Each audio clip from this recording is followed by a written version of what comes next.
ndabaramukije bakunzi bacu ba televiziyo Holy Mountain TV. Turi kuri Eglise Cité de David aho hateguye igitaramo kidasanzwe twagira tubaze abacitabiriye ingene biriko biragenda. Twebwe twamaze kubona yuko hari ubwiza bw'Imana, reka tubaze bamwe mu bitabiriye ico gikorwa. Holy Mountain TV.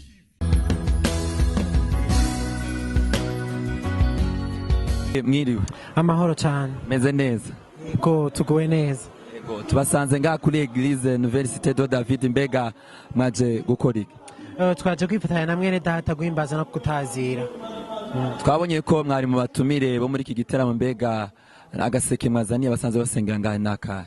Ego twaje nk'abatumire, natumiwe ku giti canje nitwa Mugisha Alip, nkaba natumiwe kumufasha gutazira no guhimbaza. Umunsi n'umunsi ukomeye cyane, n'umunsi ukwiye kubukorwa kenshi mu minsi y'abana b'abantu. Guhimbaza no gutazira bikabigira ubuzima, kuri ibintu byose bizashira, ariko guhimbaza no gutazira bizahoraho iteka. Mbega akamaro k'ibi biteramo mu buzima bw'abakristo nakahe? Akamaro k'ibiteramo bibafasha kwegera Imana cyane. Guhimbaza no gutazira bifasha kwegera abantu, bikabafasha kwegera Imana, bikabashikana ahera, bikabafasha kuba kudwebera kugira ngo umuntu ijambo ry'Imana riratubwira ngo uhimbawe utazira. Rero uhimbawe utanimazi y'amashimwe ugatazira ugatama. Rero bibafasha gutanga imazi y'amashimwe, kandi tutabigiye no mu bintu bya byinshi. Umuziki ku giti cy'umwana w'umuntu ni kirumara.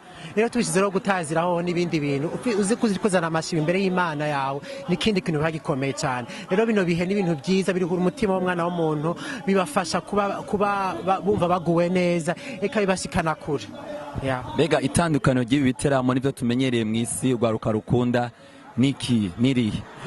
Ni kenshi twagiye mu biteramo by'isi, ni kenshi twagiye mu mabwate, ariko ugataha urushe kandi ukazindukana bya bibazo, ukaba kenshi twagenda tuvuga ngo tugiye kwidefura, ngo tugiye gusora ibibazo dufite mu mitima yacu, ariko wasohoka iyo bwate cyangwa wasohoka ivyo biteramo ibibazo ukagusanga hanze, cyangwa ukavyuka ego wanyoye waborewe, ukavyuka bikagusanga mu gitondo ku rembo cyangwa gitanda aho ujyana.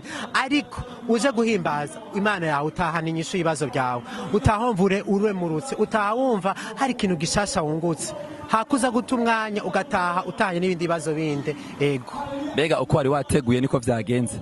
Ego niko vyagenze. Ego habaye udukontre tumwe, ariko byose bifatiriza hamwe kuzuza ishimwe ry'uwaturemye. Murakoze cyane Alip. Mugize neza cyane. Sawa. Holy Mountain TV.